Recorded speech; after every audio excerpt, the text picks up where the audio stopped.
I know you're looking for a miracle. How do you feel? I hope that you feel inspired and encouraged to know that miracles are coming your way. And the way to receive those miracles is through an attitude of trust in God. When you are able to open your hearts, as the Rebbe says, tracht gut wird sein gut, think good and it will be good. If you can adopt that attitude of trusting in God, then that approach will be the one that will draw the light of God upon you, because God cannot reside where there is arrogance. God is drawn to where there is humility. And when you adopt an attitude of trust in God, you are drawing the light of God all over yourself. It is an extraordinary strength. And I want to say this to you. They tell us to wash our hands. Wash our hands regularly during this coronavirus pandemic. But I want you to know, every time you wash your hands, I want you to meditate upon whose hands you are in. Every time you wash your hands, meditate upon whose hands you are in, because we are always in the hand of God. You're always in the hand of God, and Hashem is watching over you. If we only open our eyes and realize the divine presence of God over us, we will be able to draw that blessing upon us to experience the miracles that are all around us, that are waiting to come into our door. Rabbi Shekach, love your Friday night. 3-minute sermons on Monday morning. Good, there you go. Mickey, 3 minutes, 6 minutes, or 23 minutes, doesn't matter. It's all good when you do it, Rabbi. I just enjoy breaking your chops. Oh, yes, you do, Mickey. Thank you. And that's how we love you. Okay, good. No comments on YouTube, folks. Still quiet on the YouTube side. Do please, Warren, come on, give me some oomph over here. You know, Warren, Elaine, give me some comments. Marty, we'd love to hear from you guys on YouTube, on YouTube as well. Okay, I'm moving over to the Gates of Trust. Duties of the Heart. Many people have told me already that they have purchased this book on Amazon. It is highly encouraged to buy it, just to keep it at home and to reference it. It's a game-changing book, 13th century work by Rabbi Dovid, printed by Feldheim Publishers. Duties of the Heart. We are studying trust in God through this quarantine, and we now are on page 365 if you happen to have the book. If not, just follow along. The 7 chapters of the Gate of Trust in God. Having pointed out what occurred to me of the advantages and benefits of trust in God in religious as well as secular life, I will now explain the following 7 aspects of this trust. What I love about this guy, Rabbi Dovid, is that he is so extraordinarily analytical. He doesn't leave a stone unturned in our quest, in anything that he does. The Rabbi Dovid, a 13th century scholar, written originally in Arabic. But what this does is that he gives it to us like on a silver platter. Number 1, what are the 7 things he's going to deal with now over the next days and weeks? What is trust? Number 1. 2, what would induce trust in men? 3, the grounds that make it obligatory to trust in God and at the same time to employ means to gain a livelihood. So it's a double-edged sword. On the one hand, you're trusting in God, but at the same time, you also are employing means to gain a livelihood. So is that a conflict? Or perhaps it's exactly what God wants you to do? 4, the instances in which trust is applicable, where it is praiseworthy, and where it is reprehensible. There are exclusions to this. There are disclaimers to this attitude. Number 5, the difference between the way one trusts in God and employs the means of obtaining a livelihood, and the way one who does not trust in God employs them. These guys are identical from the outside. The one who trusts in God and the one who doesn't trust in God, they are identical from the outside. But when you look inside their hearts and minds, that's where the sharp differences come into focus. Number 6, different ways in which one is obligated to condemn the view of those who advocate protracted gratification of worldly desires, with the hope of assuming the service of God once these desires have been fulfilled. They are the advocates of pledge-taking. Okay, and number 7, factors that inhibit trust in God, a summation of the topic and a brief survey of its parts. These are the 7 chapters of which we will be approaching in the next 100 pages or so to understand the essence of our relationship with God. Now, if you remember, if you happen to be with me on Friday morning, I do want you to know, good morning, Robin Eisman. Good morning. Great to have you and Jonathan with us. Andy's giving me some oomph. Thank you, Andy, for the oomph on YouTube. So, we learned on Friday morning, just to tell you, in a very, very colorful and fun debate. If you know me by now, I love a good fight, a good argument. There's nothing more boring than some shaking heads, but I love getting people riled up and, getting into your kishkis, because that's when you're really learning. And I just want you to give a quick disclaimer, and everything we learned last week, we spoke about God and the Holocaust and coronavirus, and we spoke a lot about trust and faith in God. I just want you to know, my goal is not to convert your way of thinking. I don't expect anybody to come out of a conversation and say, oh, Rabbi, I'm converted, I believe, hallelujah. It's not happening. I just want to give you the tools to think about it. Many of us have not spent more than 5 seconds thinking about God and the Holocaust. But when we study about it, you have more tools to refine and to develop and advance your way of thinking, and that's what this is all about. So we learned on Friday morning, the Alter Rebbe in Tanya says, here's the Alter Rebbe. The Alter Rebbe in Tanya, the founder of Chabad, he says that it was for this faith that man was created and put onto this earth. For no other reason was man put onto this earth but to trust in God, that everything that comes from God is good, that there is no such thing as evil that comes from God. Everything is either hidden good or revealed good. I'd love to welcome Derek Packer to the group. Welcome, Derek, to the pack.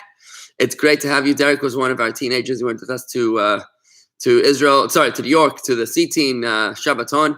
Derek, it's great to have you with us, and I hope that you'll stick around for the study over here. It's going to be a lot of fun. And Alyssa, good morning. Welcome to Souls on Fire Monday morning. We're on Monday morning, and it's March 30th. So it is for the internalization of this concept that we were placed on this earth. Yes, it's easy to say that evil is evil, but to adopt the approach of Nachum Ish Gamzu, the teacher of Rabbi Akiva, we've spoken about him in recent weeks. Rabbi Akiva's teacher was Rabbi Nachum Ish Gamzu in Talmudic times and Roman times. Anything that ever happened to him, he would say, Gam Zu Letova. And I encourage you to incorporate those 3 words into your lexicon. Gam, also, Zu means this. Letova is for the good. This also is for the good. Anything that ever happened to him, he would say this also is for the good. And it was that attitude that kept him through his entire life and shaped not only him, but Rabbi Akiva, who was one of the most influential Jewish thinkers of all time. This approach is what brought tremendous blessing and success to his life. And I tell you the same thing, I promise you, that with that approach, if you can adopt those 3 words, Gam Zu Letova, that everything is for the good, there is no such thing as evil, there is only revealed good and hidden good. With that approach, everything in your life will turn to good. Your hidden good will turn to revealed good. I promise you, by the power of our Rebbes, Tracht good, Vetzayin good, thinking good will bring you revealed good. This is going to bring you extraordinary times. I see YouTube is picking up big time here. Good conversation. Julia and Brandon, good morning from the Goldsmiths. Boker Tov, Rabbi, because I subscribed to the channel, YouTube sent me a reminder when we started. That's why we have subscribers. That's great. Marty, not. Biggest challenge is to accept the hidden good in the midst of apparent evil. Marty, no one said this was easy. And I validate your struggle. No one said it's easy. It is hard, but you can do this. And that's why we're taking slowly through the duties of the heart. We're studying here the gates of trust. It's going to be a journey. One thing I ask of you, is an open mind. Just don't come in with a closed mind, with your mind already made up. Come in with an open mind. Let's do this together. And I'm going to go a little further in the gates of trust. Bottom of page 365. I'm starting up with, so again, after he introduced us the benefits of trust, now he goes into what it is. Now, what is trust? Number 1.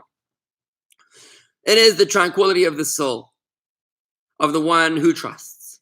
His heart's reliance on the one in whom he trusts to do what is good and right for him in the matter of the trust, according to his ability and knowledge of what is for his good.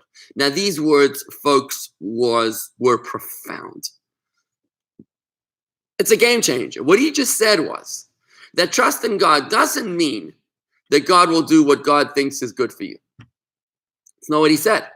He said, God will do, you trust in God, that God will do not what God thinks is good for you, what you think is good for you. And that's extraordinary. Meaning to say that it's not just good that is hidden good, greater good that I can't understand. It is trusting in God that God will give me the good that I need, that I recognize, that I want. Like Marty points out, that it's not good in the midst of apparent evil. It is apparently and revealed good. This concept, you should know, was so important to the Rebbe that I would say 95% of the Rebbe's talks, he would always end with a blessing for, the President of the United States of America always ends, God bless the United States of America. The Rebbe would always end with a call out for Teiv Hanira Vanigla, for goodness that is revealed and apparent. That was the blessing that the Rebbe always prayed for. We should have goodness that is revealed and apparent. So again, I'm going to read that one more time because it was so powerful. What is trust? It is the tranquility of soul of the one who trusts. His heart's reliance on the one in whom he trusts to do what is good and right for him, in the matter of trust, according to his ability and knowledge of what is for his good. But what lies at the root of his trust and gives rise to it, without which there can be no trust, is his sure confidence that the one he trusts will keep his word and do what he promised, and that he has in mind to benefit him, even in what he did not commit himself to or undertake to, out of pure grace and kindness. So you trusting in God, not because you decided to trust in God, but because God is the essence of goodness to do goodness to all of his creatures. God has the wherewithal and God has the track record to do what is good, because God's essence is only good. There is no evil in God. You know, Chabad Chassidic philosophy spends a lot of time understanding and identifying what is evil, because evil in Chassidic philosophy it needs to be understood. Where does it come from? What is it? How can it even exist if God is the origin of all and God is only good? Then how can evil exist? And that's a fascinating conversation, which I wish we can get into one day. It would be phenomenal to have that kind of conversation, very, very deep and profound. But for the purposes of this conversation, I would just say that you can't just trust in anyone. You got to trust in the entity that is the most powerful entity in all of the universe, and that is Almighty God. And when you trust in God, you're trusting in God because, I'm going to do that one more time because it was just so powerful, it was so dense, it was so packed tightly and condensed. But what lies at the root of his trust and gives rise to it, without which there can be no trust, is his sure confidence that the one he trusts will keep his word and do what he promised, and that he has in mind to benefit him, even in what he did not commit himself to or undertake himself to, out of pure grace and kindness. So God is our provider. And even though God might not have specifically promised me to take care of me in this specific regard, nevertheless, I trust in God. Why? Because I know that God is my Father. Just like a 5-year-old doesn't need a written contract from his parent that dinner will be served every evening, no exceptions, as well as lunch and breakfast, and shelter will be provided at all times and all days in all weather. A child doesn't need a contract because, this is my parent. Now, the child doesn't realize that the parent might mess up. There could be a bankruptcy, there could be an eviction, there could be, a seizure or repossession of property. The child doesn't really think about that. But we who are older and more mature and more sophisticated, when we trust in God, we say God cannot be go into foreclosure, into bankruptcy, or repossession, or go into problems, or be conquered by some other entity, because no other entity is greater than God. Nothing is greater than God. And that's why when you trust in God, this actually makes sense rationally. If you're going to trust in someone, you should trust in God, because God is almighty and all-powerful and all-kind, always loving and all-powerful. Why would you trust in your bank? Why would you trust in Bernie Madoff, in your broker? He's a human being and they're flawed and they can make problems. But when you trust in God, now you know that this is the only entity in the history of the world that has never bounced a check, that has never messed up. I'd like to welcome Jill Fanara to the group. And folks, if you think that this is irrational, do let me know. If you think it's rational, if it's making sense to you slowly, let me know. Do you have any questions on the doctrine of blind trust? Just to remind you, what is the doctrine of blind trust, which we're working towards? The doctrine is that God treats us the way we treat him. We always initiate a relationship with God. That is a fundamental principle in Jewish spirituality and Judaism, is that measure for measure, how we initiate a relationship with God is how God reciprocates. And therefore, when we initiate a relationship with God, which is blind trust, that we trust in God blindly without calculating if he's strong enough to solve the problem, then God reciprocates in kind blindly by granting us the blessing without calculating if we deserve it or not. That is the doctrine of blind trust. If that makes sense to you or not, do comment. I would love to hear from you. Daniel, Klein, Dolores, Robin, Harvey, what do you think about this idea? You're very rational people. I'm curious to know. I love learning with all of you because you're all very, very rational thinkers. And I'm curious to know if you think that this idea is out there or if it makes sense, if it's starting to make sense slowly or not. Let me know. I would love to hear your comments. Okay, I'm moving on into Hayom Yom, the daily message of today. Today's date is, in the Hebrew calendar, is the 5th day of Nisan. The 5th day of Nisan, and Hayom Yom reads as follows. in benching, in the grace after meals, which is the chapter, the paragraph that we are trying to conquer, to get a complete grip over in our introduction to Jewish spirituality and meditation through prayer. It's the course that I'm teaching after Talmud every morning. You actually will find a playlist of all previous classes in that department on youtube.com/Jewish Gardens. If you just go to the playlist on youtube.com/Jewish Gardens, you'll see that there's a playlist called the various playlists. You'll see all the videos of Introduction to Jewish Spirituality and Meditation. So we're working towards a familiarity, an intimate familiarity with the first chapter of the first paragraph of the Grace After Meals. In Ritzei, we say Bala Yeshuot in the first paragraph. In the second paragraph, that was just a grammatical emendation. My grandfather, the fourth Chabad Rabbi, commented on the saying, "The place of man does not honor him, rather man honors his place." This is interesting because today's Hayom Yom is all about COVID-19. It's really kind of interesting. It's, COVID-19 is a very interesting term because COVID in Hebrew is a Hebrew word. I just want to see Robin's note on YouTube. No other way the blind trust, because it's too much. We don't understand. That's right. There's too much out there that we just don't get. We don't know how the universe operates. We have no one else to rely on but on God Almighty. Thank you, Robin, for your comment. Quiet on Facebook. Okay, fine. So just to connect this to COVID, today's Hayom Yom is all about the meaning of the word COVID. It's about the meaning of the word COVID. And I wonder, as I read the Hayom Yom, if you, my dear listeners, will be able to see a connection to COVID-19, if there's some sort of a connection. What we're learning about is COVID the way it is in Hebrew parlance, in the Torah language. So I would love to hear from you if there's a connection. So the Talmud states as follows: the place of man does not honor him, COVID. Honor means COVID. Rather, man honors his place. Rather, man is COVID, his place, right? So the word honor is COVID, right? What does that mean? The way the Rebbe Marash, the fourth Chabad Rebbe, explained, the place of man does not honor him, rather man honors his place. He explained it like this: the term COVID, honor, has two implications. One is COVID, which means liver, your physical organ, the liver.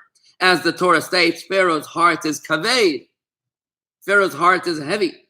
And the sages comment, his heart became kaved like a liver, not heavy like heavy, but heavy like a liver, cold and insensitive. I'm not sure why, but I guess the heart is normally warm and passionate.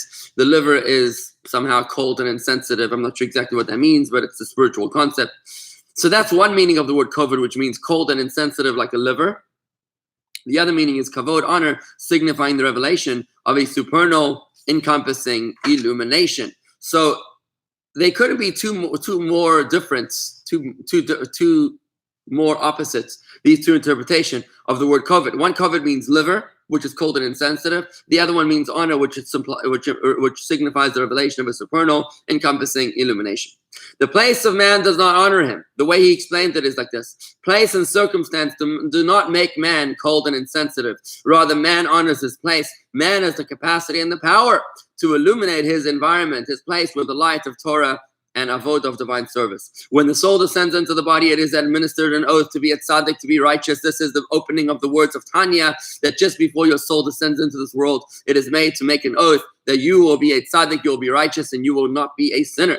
This oath, shavua, the word shavua in Hebrew, it can also be read as savua, which means satiated, like when you're full after a meal. It's saveya. It's the same word as shavua. So the word to swear and the word satiated is the same word. So when the Talmud tells us the man is made to swear an oath that he'll be righteous, it also means the man is satiated with the capacity and the powers to become a tzaddik. The person is generously endowed with the eminent powers to be able to fulfill God's intention in having the soul descend into the material world. And just as it is with the soul's descent, so it is also with every person in whatever place he may be. Just like before you were born, you made to swear an oath that you will be righteous. That means that you are endowed with those powers to be able to become righteous. So too, with each and every one of us, when our souls descend to this world, we are all endowed with the powers that we need to be able to fulfill our mission in this world. What is our mission in this world? That's what the sages say in today's Hayom Yom. The place of man does not honor him, rather man honors his place. The place of man does not honor him means the place of man doesn't make him kaveh, doesn't make him cold and insensitive. That means you cannot blame your upbringing. You cannot blame your parents. You cannot blame your older siblings. You cannot blame your horrible rabbi when you were 12 years old. You cannot blame the world around you, the neighborhood you grew up in, or the fact that your parents couldn't afford to send you to Hebrew school or give you a bar mitzvah. You can blame no one. I always say that the beginning of maturity, the first day you become an adult, is the day that you stop blaming anybody else for your life and you take responsibility to say, this is me. All of my problems is what made me who I am today. All of my addictions, my attachments, my syndromes, my problems, my needs for therapy, all of those things, that's what makes me me. So even though you might have been abused sexually or emotionally or verbally or intellectually or financially or whichever way you might have been abused, stop blaming anybody. I'm not saying that they're off the hook. The abuser should be tried, convicted, and whatever. But for you, you can't blame anybody else. And that's what it's saying. The place of man does not honor him. The place of man doesn't make you cold and insensitive, COVID. Rather, man honors his place. You are the covet of your place. You can make it warm and illuminated through your divine service and Torah. And each and every one of us has been endowed with the ability to do so by the virtue of the fact that God sent us into this world. And that's today's Yom Yom. If you have a reference here to a connection, if you can think of a connection to COVID-19, that would be fascinating. And look at the comments on Facebook, on YouTube. Elaine, with reference to trust, as above, so below. Yeah, with reference to trust, as above, so below. That's a good connection. I don't see it. Fine with me. On Facebook, Mickey, so the COVID virus is the first definition. The virus is cold and insensitive. You know, I hate the connection, Mickey. You just inspired me to realize. How's about this? So COVID-19 has got this extraordinary conflicting quality. It's a paradox. On the one hand, it makes us socially distant. But at the same time, it makes us spiritually more connected than ever before. Isn't it amazing? We're connecting here to Torah study with people that we haven't seen in a decade. I mean, think about Robin, Michael, and David Scheibel out in Atlanta. Think about the Axelrods out there in Folsom, California. Think about Richard Greenspan down in, I don't know where he is, in Boynton Beach, I think. There's people that have moved on and we're not connected with. Even people that live in our neighborhood but don't come to regular Torah study. Now they're coming to Torah study. So COVID-19 drove us apart, but drove our bodies apart, but moved our hearts even closer together. And I think maybe that's a connection to the word COVID, where COVID has this conflict. On the one hand, it's cold and insensitive, yet at the same time, it's warm and illuminating. It's an interesting conflict. We've got to get to the bottom of the substance, like mercury. It's poison. Oh, I don't know, mercury. Does mercury have conflicting qualities? I don't know. In any event, I think that might be a nice connection to COVID from today's Hayom Yom. And with that, folks, I'm going to continue. Try to keep it in my time frame. I'm going to try to wrap it up, this conversation, by 9:30, maybe a few minutes past, just to be able to do some Talmud this morning. And with that, I'm turning to the Talmud. We're in Ein Yaakov, which is the stories of the Talmud, published by Art Scroll Masorah Publications. And today, we are studying on page 77, I believe it is. Page 77. Where are we up to? Oh, we're talking about place of prayer. We're talking about how important it is to have a fixed place of prayer. I got to tell you, these days, it's hard for me to focus. You know, normally I come to shul, I daven at 7:30 in the morning with everybody else, with the minyan. I have my space, I have my routine. But when I'm not in the regular routine with the minyan, if I have to daven at home, I try to daven in the same spot every day because it helps me focus, get into the zone. It's very, very important. You can't just expect the zone to come to you. You got to get into the zone on your own. So that's what the Talmud is telling us, that you should have a fixed place for prayer. We said also last week that if a person comes to shul every day and he misses one day, then in heaven they ask, where is this guy? And that it brings him, unfortunately, if the reason he's not in shul is because he went to do business, it's a bad sign for his business dealings. It's not going to be good, and you're kind of offending God. So if you want to do well in business, then stay at shul. Sorry, go to shul, and after shul, then you go to business, and your work will be blessed. So we're on page 77. At the top of the page, and Yaakov now cites a Gemara from a later page that also discusses setting a place for prayer. Rabbi Yochanan said in the name of Rabbi Shimon ben Yochai, if someone sets a specific place to pray, his enemies will fall before him. How's that, Rob Berger? I know you were busy with a court case recently, and I know that you've been very busy with setting a specific time to pray. You always made sure to have a specific place to pray. So I hope that I don't know if you finished that case or not, but we all have people that are driving us crazy.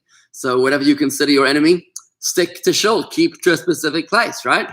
As it says in the verse that after King David offered to build the Beis HaMikdash, the holy temple, God replied, and I shall yet appoint a place for my people, for Israel, and I shall establish them so that they will dwell in their place and be disturbed no more. Wicked people will not continue to make them suffer as at the beginning. What does this verse mean, this verse from the prophet? Hashem assures David that although he will not himself be able to build the holy temple, the Beis HaMikdash, Hashem will one day set a place of prayer for the Jewish people, which is the holy temple, the Beis HaMikdash. And when he does, then once we have a fixed place for prayer, the wicked people will not continue to make them suffer, i.e. the Jews will overcome their enemies. Thus we see that by setting a place for prayer, one's enemies are overcome. That's what this is about. Again, that verse is, and I shall yet appoint a place for my people, for Israel, not through you, David, but through your son, Solomon. And I shall establish them so that they will dwell in their place and be disturbed no more. Wicked people will not continue to make them suffer as at the beginning. So if you're looking to overcome an enemy, have a set place for prayer. Pray in the same place. That's what's going to arm you and give you the strength that you need to be able to overcome your enemies. A very powerful teaching from today's Talmud. The verse from Samuel just cited is repeated in the Chronicles, in Divrei Hayamim, with a small difference. Rav Huna addresses this difference. Rav Huna posed a contradiction. In the verse in Samuel, it is written, nor shall wicked people continue to make them suffer. While in the parallel verse, in Divrei Hayamim, it is written slightly different, nor shall wicked people continue to destroy them. Is the fixed place of prayer going to preclude our enemies from making us suffer, or will it preclude our enemies from making us being destroyed? In one verse, God says that the wicked people will not make the Jewish nation suffer at all, while in the other verse, he says only that they will be saved from destruction, implying that they may nevertheless suffer. How do we resolve the contradiction between the two verses? One verse seems to imply we won't suffer from our enemies. The other verse seems to imply that we will still suffer from our enemies, we just won't be destroyed. The answer is that the verse in Samuel describes the original intent of God, that the people would be righteous, and the prayers in the temple would accomplish that the wicked would no longer continue to make them suffer at all. The verse in Chronicles, however, describes what happened in the end, that the people in fact sinned, and therefore the prayers in the temple would accomplish only that their enemies would not continue to destroy them, but that they do continue to bother them. And that, friends, is the explanation of what it means, that the power of having a fixed place of prayer. And again, folks, if you have any comments, questions, critique, or anything else, do comment on Facebook or YouTube. It is, if you just joined us, we're at facebook.com/Jewish Gardens or youtube.com/Jewish Gardens, where you can join our Torah study. We are Souls on Fire. We are the scholars of the community. And right now we're studying Talmud. We're studying the stories of the Talmud. And it's always good to get your feedback and input. I certainly feed off of your comments. I feed off of your energy. So otherwise I get a little dry, boring. So if you want to comment, you pick me up and get me engaged. We are studying Talmud, and let's go further in the Talmud, because I'm not getting any comments. I guess I didn't rile up anybody over there.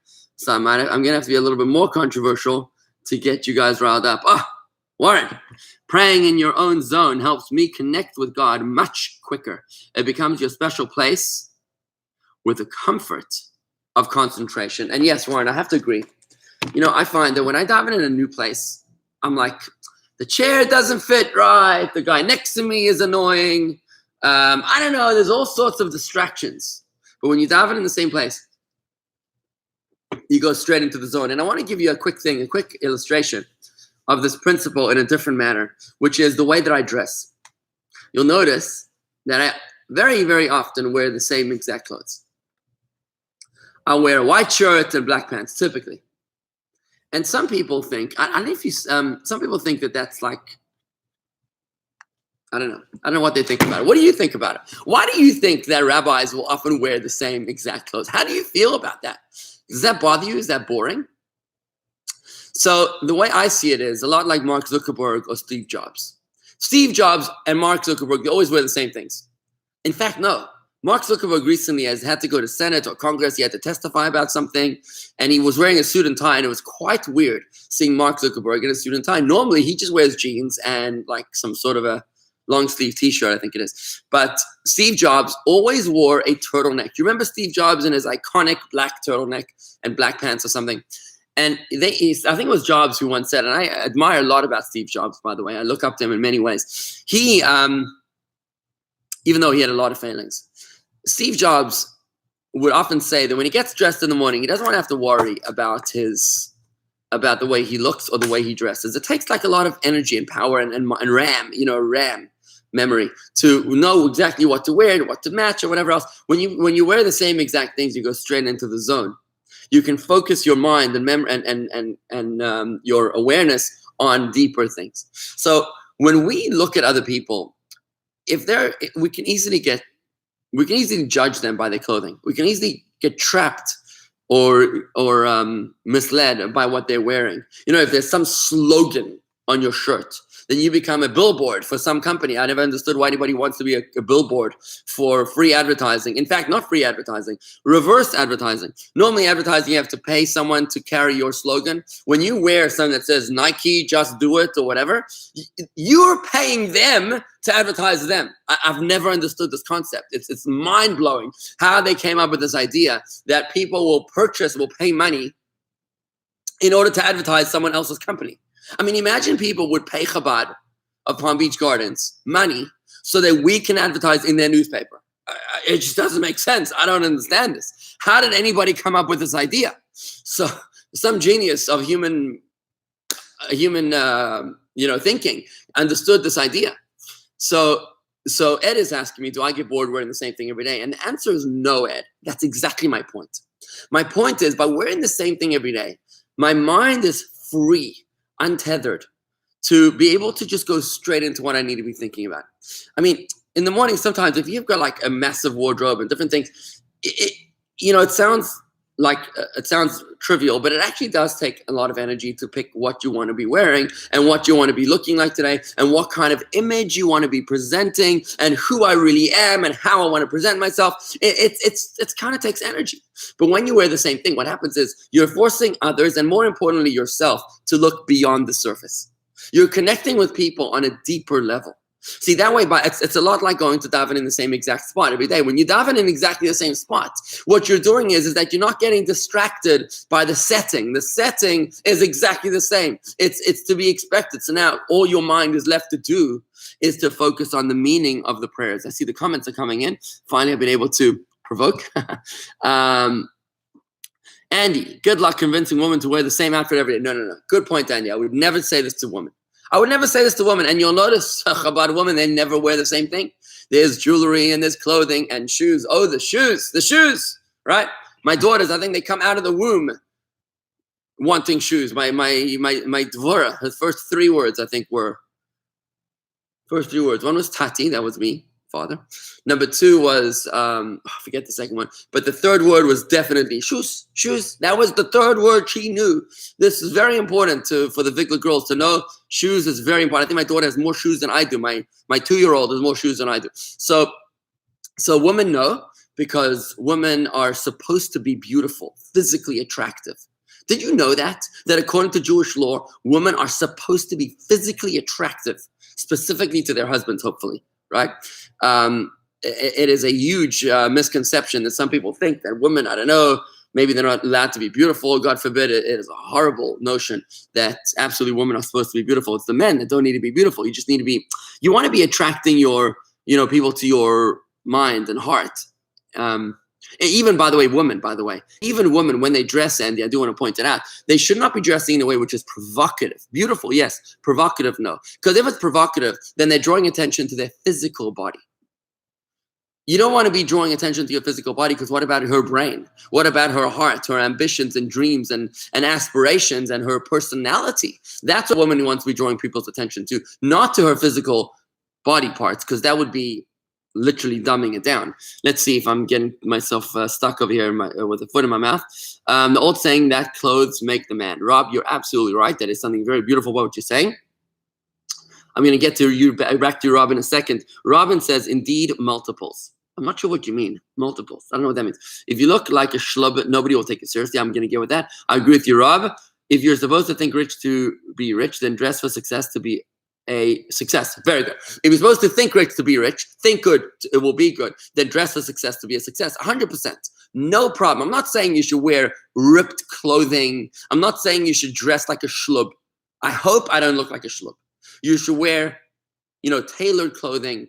The thing is, if you're wearing clothing that has like slogans or, that could direct attention away from you.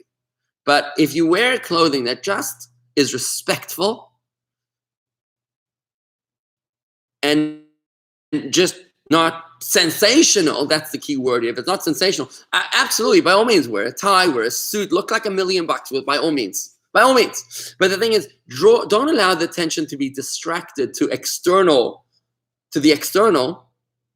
Allow it to be drawn to who you are, to your humanity. That's my point. By all means, dress for success. And yes, you should look like $1 million. And like you said, Rob, clothing absolutely maketh the man. For sure, no problem. Absolutely, I agree with you. And if you dress like a vagrant, you'll probably think like a vagrant. And if you dress like $1 million, you'll think like $1 million, by all means. But I'm saying that if the intent of your clothing is to distract attention away from you, then you're like dumbing down your intelligence. The reason why I dress the way I do and Chassidic men will do what I do is because we're trying to draw attention to our minds and hearts. And that's what we're doing in davening. By davening in the same spot, what the Talmud is saying is that you're able to draw your focus without getting distracted. Does that make sense to you? I hope it does. Let's see if we're getting Facebook conversation going as well. A little bit. Yeah, we are. Absolutely. Okay, so Stephanie says, your clothes do not distract me from who you are and what you represent to me. So good. So Stephanie, you're talking about me specifically. I think you are. That I'm not distracting you from who I am. But the question is, if you see someone like a man wearing, some crazy outfit, maybe he's wearing a suit with short pants. You'd be like, oh my God, you wouldn't even notice the guy's mind and heart because you'd be so focused on the suit and the short pants and the fashion clash and what do they call it? A wardrobe dysfunction or something. You wouldn't be able to focus on their mindset. The way you're able to be drawn to somebody's mind and heart is when you don't have an external distraction. This again, Andy, to your point, does not mean that women should not dress beautifully. And even men, dress fashionably, dress well, but not in a way that's going to draw the attention away from your humanity, because you're a mensch, more above all. Mickey, I have to have my wife listen to this part, especially as to which shoe she will be wearing. Okay, no responsibility taken here, Mickey. So the Satmar and Belz women are not following Torah when they dress the way they do. Now, Mickey, I'm not sure exactly what you mean by the Satmar and Belz woman. Maybe you mean that, I think I do know what you mean. Satmar and Belz woman will typically, I'm getting myself into hot water now. Satmar and Belz woman will typically wear like the same exact robe. I'm no fashion guru on women's clothing, and certainly not on Satmar and Belz women, Chassidic women. But I think that what you're meaning is that there's very little fashion sense. They kind of dress all the same thing, like a black skirt and a white shirt and I don't know, nothing, and like the same shoes, very similar, cover the hair in the same way. Now, Mickey, to your point, I would say that there's a lot to do with custom.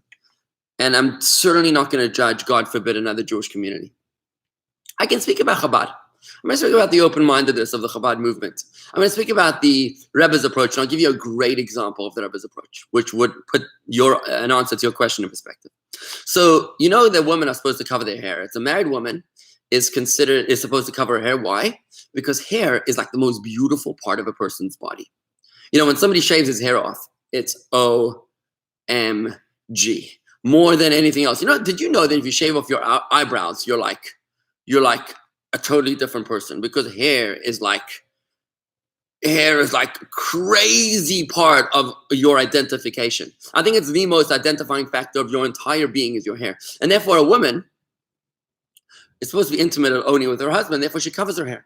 So the hair, when you run your hands through someone's hair, it's a very intimate kind of thing to do. You're supposed to only do it with somebody that you're intimate with. So that's why women will cover their hair. So there was a movement that said that women should not wear a sheitel. What's a sheitel? A sheitel is someone else's hair that covers over your hair. It's actually more beautiful than your own hair. If you think about it, many women in their 60s and 70s are like, have no hair left. They're kind of like very thin. It's not very, what do I know? I'm just overgeneralizing. No current people intended. I'm not talking about anybody in this community in the vicinity of Palm Beach County, but there are such people.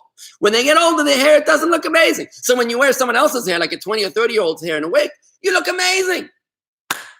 So there was a movement that said that the women should not wear sheitels because sheitels make you more beautiful than you normally look. They should wear something called a snood, or a tichel, which is basically like a handkerchief, like a thing. It's like a tichel. It's a shmata. It's a piece of cloth over your hair. I wonder if my mother-in-law is still listening. Oh, Hannah, they'd be really awesome in interjecting in this conversation because these are highly, highly opinionated, extremely intelligent women, and I love hearing their opinions. But hey, any of the women here, please tell me if you think that I'm being respectful or if you think that I'm, expressing the point. The Rebbe's point was absolutely the woman should wear a sheitel. Whereas the other religious communities refused, they actually banned the sheitel. They banned the sheitel in many of these religious communities, like some of the, I don't know who exactly, but some of the religious communities. The Rebbe said absolutely for sure they should wear a sheitel because a woman is supposed to be more beautiful. A woman has to be stunning. It is a mitzvah in Torah for a woman to be beautiful. So now, Mickey, when you ask a question, I think you were on Facebook when you asked the question. When you said Satmar and Belt women are not following Torah when they dress the way they do, we have to remember not to judge a fellow Jew. Let's not judge them. They have their way. They have their style, they have their custom, and you got to respect them for their way of doing things. There's no black or white, right or wrong. There's their way of doing things, and they for them, the woman, maybe they dress down and they dress the same, and that's what they like, and that's good. That's good. There's a new film on Netflix I heard about. It was reviewed in the Palm Beach Post this weekend. I'm very much not looking forward to watching it. It's about a woman breaking away from being trapped or imprisoned in the Orthodox community of Satmar in Williamsburg. And I can only just imagine how one-sided this is. It's probably got some angry director that also ran away from religious Judaism, and they're trying to portray their original Jewish community of the religious Chassidic community as some evil, narrow-minded something. I can only just imagine. The very word of the movie is called unorthodox. I could just imagine, what that's about. If everybody's seen it, do comment. Let me know what your thoughts are about the movie. But my point is, it's not for us to judge a fellow Jew. It's for us to respect a fellow Jew. You want to get critical with someone, get critical with yourself and stop there. Don't start pointing fingers at other people. So absolutely, I would refuse to say that anybody else is violating the Torah. I don't want to say that. Shelly, take pride in how you dress and it will show. I agree with you, Shelly. I hope you understand that what I'm saying is not to ignore the way you dress. Take pride in your clothing. Let me give you a quick story example. There was a chassid who came to the Rebbe Maharash, the fourth Chabad Rebbe. And he was a businessman. He was a chassid, right? A Chassidic Jew. But at the same time, he was also in the business of galoshin. Galoshin is the rubber boots. So when he came to the Rebbe for a private audience, the Rebbe said to him, I have seen people who wear boots, galoshin on their feet, but I've never seen before a person who wears galoshin on his head. What he meant was, here's a guy whose entire being is invested in his business. Your head is invested in your business. That's all that you're doing. Your head should be invested in holiness, in Torah, and in mitzvahs. King David says in the book of Psalms, the hard work, the labor of your palms, you should eat. The labor of your palms, you should eat. You should make money with your hands, not with your head. Your head is devoted to God. And that was the message. When you dress for success, and it's a beautiful thing, I have no problem with that. I encourage that, absolutely. But when you dress, is your entire being invested in the way you look? Or is where's your head? Is your head in your clothing? Physically, our head is outside of the clothing. The clothing is on our bodies, but the head is outside of the clothing. But if your head is inside the clothing, then nobody can see your head. And that's exactly my point. Okay, let me see the other comments. Marty, Mickey, that's precisely my thoughts of these sects. And I hope that you understand what I said. Rob, clothes reflect who you are. Shelly, fashion tidbits from Rabbi. Sorry. Stephanie's back with us. I see. Good. And I'm moving on to YouTube. Let's see what's going on over here on YouTube. So the answer to your question, Ed, I don't get bored wearing the same thing every day because every day I look at my aspirations and personality and my meditations and my thoughts and my interactions. And I look at people eye to eye, head to head, heart to heart. And I don't get my head trapped in my clothing. But definitely, I don't want to minimize the importance of dressing like a mensch. You should look like a mensch. And if your clothing are torn, it says in the Talmud that a scholar, a Torah scholar, who has a stain on his clothing is deserving of death. And maybe this will put things in perspective. A Torah scholar who has a stain in his clothing is deserving of death. What on earth does that mean? Because if he's got ugly clothing or if he's disheveled, then he's disgracing God. Because people will say that God, doesn't care about people. You got to look like a mensch. But the question is, where is your head? When you dress the same way every day, and I'm not encouraging you to do that. I'm just letting you know about how I do it. When I dress the same way every day, I'm able to keep my head free, just like Steve Jobs and Mark Zuckerberg, to be able to go higher instead of being invested in exactly the way I look and all those other details. Okay, I'm moving further with these comments on YouTube. So somebody asked a question over here about women shaving their head. Women shaving their head. There is a Chassidic group of some Chassidic groups that they actually do shave the woman's head as soon as she gets married down to zero, and I cannot even imagine what that feels like, what that looks like. Anyways, again, no fashion comments from me, but it's certainly not anything which we do, I can assure you. I think it's taking it to an extreme. It's taking this hair covering business to an extreme to make sure there is no hair for anybody. It's like carpet bombing approach to war. They're like, there's no hair. Nobody's gonna have any hair. So we don't do that. That's probably why they shave their hair, Marty. I just don't get it. I have no connection. No problem, Rav. Rob, that movie is not for you. Okay, I will not watch it. I'm not interested. Warren, I wear my minion guard for morning minion at show, blue jeans and old shirts. Okay, it doesn't have to be an old shirt, Warren. It could be a nice shirt. There's nothing wrong. Just don't put your head in the shirt. Make sure your chest is in the shirt, not your head is in the shirt. And I think that sums it up. Judy and I just watched Anotrat. Certainly is different than what I understand and have seen with Chabad. Good. I'm glad to hear that, Barney and Judy, that you felt that this is not an expression of Chabad. It's a very specific sect of Judaism. And Marty, I'm curious to know, do you feel that they portrayed the Satmar in a fair light? Was it impartial or was it a slanted view of the reality? I'm just curious to know before I have to deal with people's answers to that question. Robin, not sure who wrote about the Satmar woman. They obviously have a different interpretation of the passages of the Torah, which refer to clothing. And there's nothing wrong with respecting them. You know what? We respect them. We love them. They're our brothers and sisters. They have a different way of doing things. And that's perfectly fine. You know what? If you don't like it, a lot of people left Satmar to join Chabad. You know that? Instead of leaving Satmar to join... Instead of leaving Satmar to join, to become secular, you could leave Satmar to join Chabad, because Chabad is far more open-minded and worldly than the Satmar is. By the way, don't forget where the Satmar guys are coming from. Let me just give them a little bit of the benefit of that. The Satmar community, they come from an area in Hungary or Romania or Transylvania called Satu Mare, I think it's called. Satu Mare. It's in Romania, and many, many of them were decimated during the Holocaust. So for these guys, the world didn't come to their aid. They were completely abandoned by the rest of the world. They want nothing to do with the rest of the world. And it's hard to blame them. This is a community of people that were destroyed during the Holocaust. And you got to give them the benefit of the doubt. You know, they suffered so much. They said the world turned its back on us. We're going to turn our back on the world. We dress differently. We talk differently. We think differently. We engage differently. We don't deal with the rest of the world. And that's their attitude. They're traumatized by the Holocaust. You know, you got to respect them. They're our brothers and sisters. And God forbid for us to judge them harshly. We got to embrace them with love. I still hate Neiman Marcus, my Mishigas. What do you mean, Harvey? Why do you hate Neiman Marcus? Okay. Andy says you got it. So we're all on the same page here. Good. Very good, folks. Here I am, and I'm going to switch over right now. If it's okay with you. Good conversation over there. Did I finish that conversation, by the way? Did I finish about the clothing? Because what I was talking about, just to wrap it up, I was talking about the reason we dive in the same spot. Because when you dive in the same spot, you don't get trapped by external distractions. If every day you're diving in a different spot, you're going to be distracted. And you won't be able to focus. Same thing I said with clothing.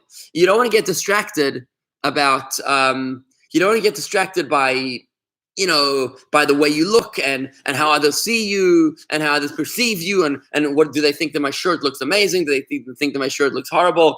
You want to be able to straddle that lane. It's a bit of a balance. On the one hand, to look to look good, and at the same time not to get enmeshed in your clothing. Like galoshin, you should wear galoshin, but galoshin should be on your feet, not on your head. Rubber boots on your feet, not rubber boots on your head. Your head should always be reserved for, for higher things. And I think that's a really good example. Somebody else once said, put it this way, that the gartel is like a belt that Chassidic men wear when they daven. Have you ever noticed the gartel? I always wear it on Shabbos, even in the weekday. It's like a belt that we wear around our waist. And the reason for the gartel is in order to make this exact distinction, to separate the corporeal from the spiritual, the mundane from the holy. What we do is we actually put a gartel, so we physically make a separation, a mechitza separation on our bodies to separate the mundane parts of our body below the belt, so to speak, from above the belt, so that our heart, mind, and even our liver in today's Hayom Yom will be able to be uplifted and sanctified. So that's the reason that we make a gartel around our waist. That's the reason to physically make a mechitza, because you can't be fully spiritual. If you were fully spiritual, you'd become an angel. You do have to invest yourself in your clothing, in your physicality. The question is, where do you draw the line? So there's 3 places that you can put your gartel. To set everything below the gartel is mundane, everything above the gartel is holy, right? So some people wear the gartel around their waist. Some people wear the gartel over here. Is your tie your gartel? Everything below the tie is mundane, everything above the tie is holy. And some people in the Arab world, they wear their gartel over here. So somebody once said that everything below that is mundane. I see Marty. It's hard for ML. Who's ML? It's hard for ML. Was so disappointed when the new husband was told by his wife that she read in Talmud that women should also have pleasure, and husband told his wife that women should not read Talmud. Okay, I'm not sure what me. It's hard for me. What's hard for me? I'm not sure what is hard for you, Marty. Was so disappointed. I think you're talking about the movie, maybe. When the new husband was told by his wife that she reads in Talmud that women should also have pleasure. This is true. In fact, it says it in the ketubah. Do you know that it says it in your ketubah? That the ketubah is a document that actually protects the right for women. The rights of women. It is the oldest document known to mankind that protects the rights of women. That is what a ketubah is. It protects her in 10 ways. In olden days, in many hundreds of years ago, when a man wanted to divorce his wife, he would just throw her out of the house, and she was homeless. But in Jewish marriage for the past 4,000 years, if you wanted to divorce your wife, you are going to have to give her a lot of money, and that's what the ketubah is. It protects her financially in case the husband dies, and it obligates him to give her, to clothe her, to give her sexual pleasure, and to give her all of her other needs, basically. So yes, it is absolutely a mitzvah for a man to pleasure his wife, and it's not about his own pleasure, it's about pleasuring her and each other. That's what it means to make love. And if in the movie they portrayed that the Chassidic husband, says to his wife, you should not study Talmud, how callous, how apathetic, how indifferent, how ugly a scene. I can only imagine how ugly that scene must have been. And it certainly supports my concerns about the movie that portray Chassidic Judaism as narrow-minded and out of touch with reality. So I hope that makes sense to you, Marty. Tell me if it does. And with this, folks, if you think that I've left anything unturned over here, it was upsetting. Yeah, I know. They're trying to, what's the point? What's the point? This woman must have left her. I mean, I have the book at home. I have the book Unorthodox at home. And I've read parts of it. It's about an angry woman who has never been validated. She left the Chassidic community of Satmar. There's some very beautiful things about the Satmar community, many of which are not for me personally, but that's okay. Doesn't have to be for me. There's some very beautiful things about the way they live their lives and their social welfare. Nobody gets out in the street. Nobody's homeless in the Satmar community. There's no such thing, because their social welfare programming is so incredible. Did they portray that in the movie? Did they say a single thing that was positive about the Satmar community? I'm just curious to know. Again, I have not seen the movie. I just read about it in the Palm Beach Post this weekend, and I can't imagine that there was a single thing in the movie that was positive. I would love to hear that there was, but I imagined that it was going to be slanted and biased against Chassidic Judaism, and I'm sad to hear that it was. Mickey on Facebook. Religiously, I think the movie was not disrespectful. Culturally, it was not putting Satmar in good light. For example, the shaving of the head was a major scene in the movie. Yeah, but But do they give any context as to why they do that? Do they try to justify it from their perspective, or do they just say, oh, they do that and it's horrible? I don't know. Great explanation why we should not judge the Satmar. Thank you, Harvey. I don't think we should judge anybody.